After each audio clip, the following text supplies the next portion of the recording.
नागपूरमध्ये अंमली पदार्थ तस्करी विरोधात यशोधरनगर पोलिसांनी मोठी कारवाई केली आहे। गुप्त माहितीच्या आधारे 2 आरोपींना अटक करत त्यांच्या ताब्यातून 1 किलोहून अधिक गांजा आणि स्कूटीसह 52,725 रुपयांचा मुद्देमाल जप्त करण्यात आलाय। नागपूर शहरातील यशोधरनगर पोलीस ठाण्याच्या तपास पथकाने अंमली पदार्थ तस्करी विरोधात मोठी कारवाई करत 2 आरोपींना अटक केली आहे। गुप्त बातमीदारामार्फत मिळालेल्या माहितीच्या आधारे पोलिसांनी राजीव गांधी नगर पुलाखाली सापळा रचला। यावेळी एक स्कूटीवरून जाणाऱ्या संशयिताला थांबवून त्याची आणि वाहनाची तपासणी करण्यात आली। तपासणी दरम्यान स्कूटीच्या डिक्कीत पांढऱ्या रंगाच्या पिशवीमध्ये ओलसर हिरवट रंगाच्या बिया आणि पाला असलेला सुमारे 1 किलो 154 ग्रॅम गांजा आढळून आलाय। पोलिसांनी गांजाबाबत विचारणा केली असता आरोपीने तो विक्रीसाठी आणल्याची कबुली दिली आहे। चौकशीत त्याने आपल्या साथीदाराचे नाव सांगितल्यानंतर पोलिसांनी दुसऱ्या आरोपीलाही त्याच्या राहत्या घरातून ताब्यात घेतले। या कारवाईत सुमारे 25,000 रुपयांचा गांजा आणि गुन्ह्यात वापरण्यात आलेली स्कूटी असा एकूण 52,725 रुपयांचा मुद्देमाल जप्त करण्यात आला आहे।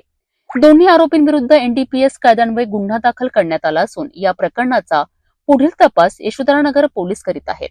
अंमली पदार्थांच्या तस्करी विरोधात पोलिसांची ही कारवाई महत्वाची मानली जात असून शहरातील अशा बेकायदेशीर धंद्यांवर आणखी कठोर कारवाई सुरू राहणार असल्याचे संकेत पोलिसांनी दिले आहेत।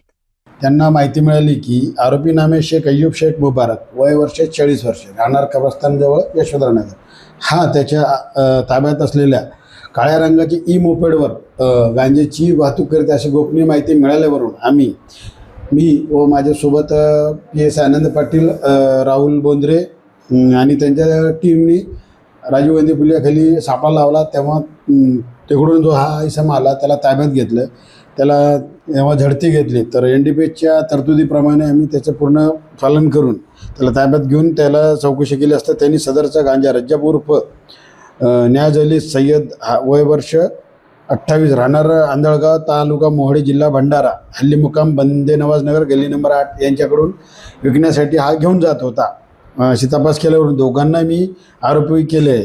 ह्याच्यामध्ये जे आहे तर मी 1 किलो 149 ग्रॅम ओलसर हिरवट झाडपत्तीचा गांजा हा जप्त केला आणि हे एक ई मोपेड याचा नंबर MH31BX 4857, किंमत 25,000, असा एकूण 53,725 रुपयाचा मुद्देमाल जप्त केला आहे।